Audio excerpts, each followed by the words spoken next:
మా జైత్రయాత్రను గౌరవించి మా ఏలుబడిని అంగీకరించి మేలుని ఖడ్గాన్ని మా రాయి వారికి స్వాధీనం చేసి నేను మా సముద్రం అవుతారని ఆశిస్తున్నాం. సమయం లేదు మిత్రమా, చరణమా ప్రాణమా, ఇప్పటికి ఉనికిని నిలుపుకున్నాం, ఇక ఉనికిని తాగుతాం.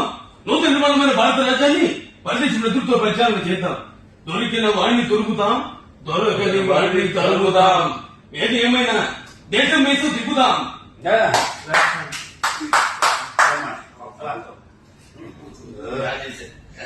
వెరీ గుడ్, నాకంటే బాగా చేశారు. ఇంకొక చిన్న మాదిరి ఏం చెప్తాను సార్, మన పైసా వసూలు మనం ఈ వాయిస్ బ్రహ్మాండ డిఫరెంట్ బాగా చూశారు. క్యారెక్టరైజేషన్ ఏ హీరో అయినా ఒక బాడీ లాంగ్వేజ్ అని ఒక స్టైల్ యాటిట్యూడ్ చేస్తారు, అందరూ అవి ఫాలో అవుతారు. లైఫ్ వాళ్ళకి అదే నాన్ వెజ్ కదా అక్కడి నుంచి. అన్న 2 బ్యాల్కనీ టికెట్లు కావాలి. సినిమాకి ఏంటంటి and hero you are the comedian and villain touch my heroine. This is an action film. తమ్ముడు, నేను చంద్రముఖి సినిమా చూడాల, కానీ అందులో పులి నా అలాగే ఉంటుందని చాలా మంది చెప్పారు.